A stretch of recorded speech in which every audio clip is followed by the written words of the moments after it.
Welcome back everybody, Brother Kimo here from Reload Hawaii. Tonight we're going to be comparing two rifles that shoot the 22 long rifle cartridge. More specifically, this guy right here, CZ455 American. This one can be found for just about $350 to $400, just about anywhere. And it's topped off with the Conus Pro variable scope, 6-24 by 44. And this rifle is on loan from Keola. What's up, brother? How's it? And this is an absolutely, fantastic shooter. However, we're going to be racing against this beast back here. This is an Anschutz Model 64, or on some sites it's the 64 MPR multi-purpose rifle. The rifle by itself can cost anywhere between $1,000 to $1,200. And the scope that's sitting on top of here is a Weaver T36, 36 by 40 fixed magnification. The crosshairs on this thing are so thin. It's basically like you took a piece of hair from your head and stuck it right down in the reticles in there. A favorite for value of many bench rest shooters all over the place. But let's figure it out. $400 versus $1,200.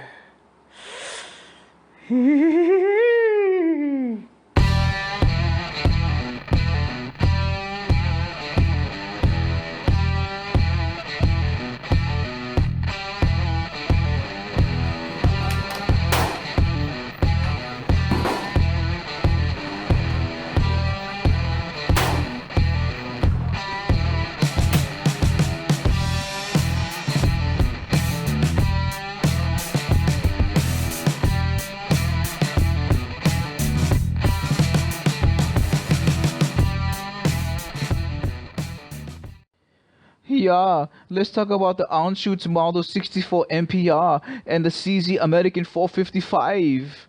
Let's get them together, guys. So here we go. I got them next to each other so you can see physically what they look like next to each other. And for me, there's two major differences that I wanted to point out, and that's the barrel profile and the forend, basically the wood on the things, and that's what makes them specific to what they do.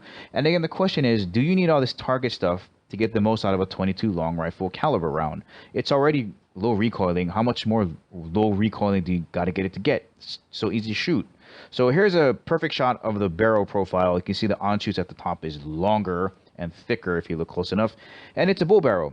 Simply put, thicker the barrel, less vibration, less barrel whip, also less recoil, resulting in less bullet deflection as the bullet is leaving. So it's supposed to keep it straighter. This next shot, you can really see, oh my god, look at that Anschutz barrel. Look at it, it's gigantic next to the CZ taper barrel. But the CZ, of course, is going to be a lot more friendly when you're hunting. You're not going to get it caught up on limbs and things that are going to cause you to get hung up. So two different purposes. Again, I'm not too sure how much you need to get accuracy out of the 22 long rifle. I'm not buying it, is what I'm trying to say. So we'll put that to the test. Here on the next slides, what you're going to see is the Anschutz forend. It is flatter, lower. It's going to provide for a more stable platform to shoot target off of, while the CZ is a little bit smaller, a little bit more rounded. And you would think that it's not that great for target shooting, or is it? Here is an over-the-top view again. You can see the thickness and the length of the Anschutz is just longer. But my main goal here was to show you what the rifle scopes look like when they're attached to the rifle. You can get that profile. Quick note, anybody that wants to get that Weaver T36, $400 to $500, you're not going to get the clearest glass, but at 50 yards, it is outstanding. And it can get you out to 100 easily. But mainly it's going to keep you under that $800 price point and get you a really, really good scope for the money. Look at the stippling on the Anschutz. That stuff is so crazy, it feels like sandpaper. So let's talk about the Anschutz Model 64. Bull barrel, there it is. There's that famous Anschutz bulge. I checked with them and they said that bulge is there to help the dioptic sight be at the right height. So it's not a choke, it's not weighty. Those might be byproducts, but that's not the main goal of that bulge. You can see the thickness of the barrel, free floated barrel running into that beaver tail forend. These contours, they're the same throughout the whole rifle, and they really contribute to the overall cost of the rifle itself, because it just costs so much to get this carving done. Look at the thinness of that cheek weld area where your thumbs rest. Trigger, absolutely beautiful. Oversized bolt knob. What I'm trying to show you here is, again, that attention to detail, how squared off it is on the top and the bottom, as well as show off the Anschutz Model 64. And the bluing on this thing is so well done as well. I'm going to flip this over on the other side so you can just see how square those angles are. Here you can see really good on the left hand side the Anschutz logo there, and the 11mm dovetail. And I hope this goes up a little bit more. Did I catch it? Yep, that's how delicate. Look how thin that is. I think we're going to get a better shot of that later. This is the view from underneath the pistol grip area. You can definitely see that oversized bolt knob. Did not like that magazine release there. It was really hard for me. Comes with a 5-round steel magazine. Had ejection issues. Like, I would say 5 out of 20 were having troubles getting out of there. I was like slamming that bolt back. Couldn't get them to come out. Embedded accessory rail, it's numbered to give you consistency when shooting off the bipod or off a rest. Here, look at that beautiful grain orientation, and I'm trying to show you that thumb area where the cheek weld is, but I can't get it here. The safety here is kind of unique. When it's on, you can load and unload your rifle. Again, here is a nice shot of those squared off edges that run all the way down. I'm trying to show off that grain orientation and the curvature where your thumbs sit. There it is. There's that thin piece right there. Look how thin that is. That attention to detail is beautiful. And like I said, it goes throughout the whole rifle. I took the scope off, and what I'm trying to do is get from the butt end. By the way, that is adjustable, the butt end. You just got to unscrew it, and you can adjust your length of pull here. Right all the way down. Next shot should be, I wanted to get a better picture of the Anschutz logo on the bolt. There it is right here. Yep, check. And then I don't know what's up with these extractors, man. I don't, when you look at them, they look fine, but it was leaving rounds in the chamber. There's a shot of the magazine there. So let's move on and talk about the CZ American 455. I think this is your classic hunting rifle. Like, when I think about rifles, this is the shape that I think of. Turkish walnut, that's the name of the wood that they use for this. The Anschutz uses hardwood. You can see the checkering on the pistol grip area on the left, running grain orientation, running right into that checkering on the forend. This is a multi-caliber rifle. So if you buy the 22 long rifle, you can buy the 17 HMR, you can buy the 22 mag, and you would think for a system that has replaceable barrels that it wouldn't be accurate. But let me tell you, I think you're going to be surprised. Here's a view from underneath the pistol grip area, and you can see it's a lot more rounded. Nothing fancy about the bolt knob. It's just a regular size bolt knob. Loved the magazine release here. Comes with a 5-round plastic mag. And you can see the checkering on that thing. Oh my God, like I said, really traditional. It's so beautiful. I'm a traditional guy. I dig it. You can see the grain orientation running up and down there. The CZ455 row mark with a caliber 22 in front of the front rings there. Look at how beautiful that is. I'm trying to get down into that checkering on the front forend. Well, that's pretty much it. I'll show you a picture of the paddle safety here. I'm going to stop, reposition, and I want to talk about the overall stats of the rifle, the weight, and get into the trigger pull. So I'll stop here, reposition, get back in a little bit. Let's talk differences in numbers on paper. Black and white paper. Welcome to my real-life PowerPoint presentation, the way we used to do it in the good old days. So I'll talk about both of these real quick, and then we'll get into the triggers on both of these. Look at the accuracy results and close with some final thoughts. So let's get this rolling here. So Anschutz here, you can see, is 9 pounds. The CZ roughly about 5 pounds. A lot of it coming from the barrel and the stock. Is why the Anschutz is heavier. Anschutz shoots 22 long rifle only. CZ multi-calibered. You can shoot 17 HMR, 22 mag, 22 long rifle. Different types of barrels are available, and I think you're going to see for a system that has a multi-caliber barrel system, it's pretty damn accurate. 25.6 inches here, 20.5 here. Again, accounting for the difference in weight. Hardwood stock versus Turkish walnut. Fantastic. Both of them are very beautiful. That's some old school stuff. Love it. But let's have a look at the trigger systems here. The Anschutz has a 2-stage trigger. The part number for this rifle, the model 64, MPR, is going to be 5098. They have different types of triggers they put in their actions.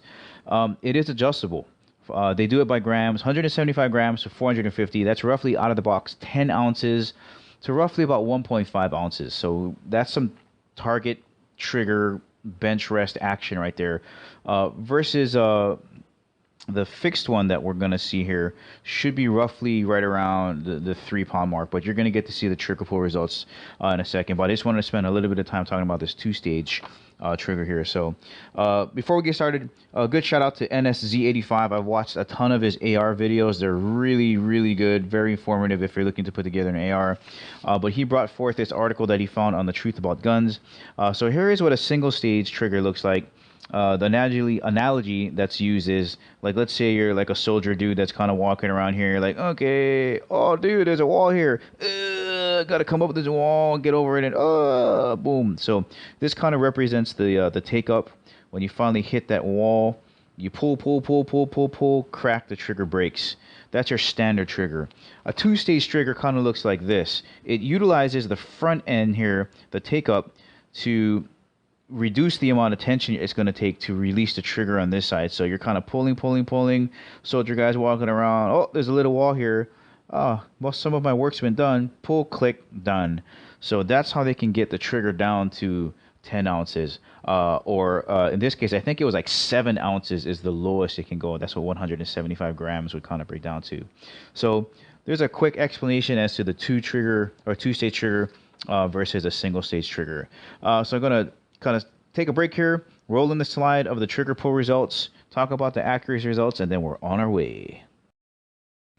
Okay, everybody, here's my Lyman digital trigger pull gauge thingamabobber. Let me clear it out here. If you don't know how it works, you just put it on the trigger, pull back straight, and you get this. Yep, that's basically how it works. You get your poundage reading just like that. Let me clear this here. What I want to do is show you how much effort it takes to pull a 3-pound trigger, because that's about where the CZ is going to pull. Let me wiggle this in there and pull it. Okay, what did I get there? Yep, 3.15 pounds. Perfect. Let me put this down here so I can readjust. All right, do I got it? Okay, got it. Okay, check this out. Just want to show you how little effort it takes to shoot a 10-ounce or pull a 10-ounce trigger on the Anschutz. Going to give it a quick flick with my finger. And 11 ounces. Okay, that's pretty close. So very little effort. Let me see if I can get it to 7 ounces. That's the lowest poundage or ounceage you can put on the Anschutz. Whatever. Okay, let me try it. 5. Okay, there you go. That's how much effort it takes. Here are your trigger pull results. The Anschutz Uno over there with the 9 ounces. The CZ with the 3.15 pounds. Basically, if you turn around and sneeze hard enough on the Anschutz trigger, it can go off so much of a hair trigger. Here's your accuracy results. Upper right-hand quadrant, 1 whole group. Bottom right, had 3 in a row in the center there. Don't have enough skill to get those 2 stuffed in there. Even on that middle target, I had 3 in a row. Couldn't get it done. Upper left-hand quadrant, you see some vertical stringing. Not bad for me. Really good shooting, in fact, for me. Here are the accuracy results for the Anschutz. That center target had 4 in a row. Just didn't have enough skill to follow up. Same thing with the upper left-hand quadrant. Same problem with the lower left-hand quadrant. 3 in a row, just blew 2 up left. And that bottom right, 3 in a row. I just didn't have enough skills to get those 2 little dots holding hands into their homes. Oh, the plight of a 22 long rifle shooter. I did mess up one thing earlier on. I said that the trigger pull poundage can be adjusted from 7 ounces to 1.0 ounces on the Anschutz. It should have been 7 ounces to 1.5 pounds. So my mistake there. The only other thing I want to mention is I was having extraction issues on a $1,000 rifle. What the hell? That is a problem as I was researching it on the internet. So come on, Anschutz, man, get that stuff together. Here's me shooting the CZ. My hand is touching the magazine. I was pushing it into the well. Was having problems with getting into the battery, but that was my fault. Other than that, no problems with the CZ. Okay, final thoughts. Did I see a big difference from $400 to $1,200 in accuracy? No, I didn't. For a casual shooter, if you just want to go out there and plink around and try to get tight groupings, you don't need it. Okay. Now, did I have an easier time that I feel? Yeah, absolutely, with the Anschutz, especially if you're going to stretch it out to 100 yards. However, let me tell you this. If you did a trigger job on the CZ, put the T36 on there, and put the varmint barrel that's available for the 455 on there, you're going to have a rifle that's going to give the Anschutz competition for the casual shooter. I'm a strong believer. If you practice enough with the same firearm over and over again, and you know it like nobody else, you're going to have great results. Now, on the flip side, I wouldn't want to take that Anschutz hunting. I don't care if it's a multi-purpose rifle. It's freaking heavy. That's where the CZ is going to come into its own. It's more flexible. You're going to have more success in changing out the calibers because it is a multi-caliber system. So, there it is. Serious about target shooting, go with the Anschutz. If you're just going to be a casual shooter, stick with the CZ. The accuracy is about the same for you. That's the end of the review, guys. What a blast to do for you guys. If you liked it, give me the thumbs up. Please subscribe to my channel. It helps me bring you guys more videos sooner. And as always, guys, I will catch you later.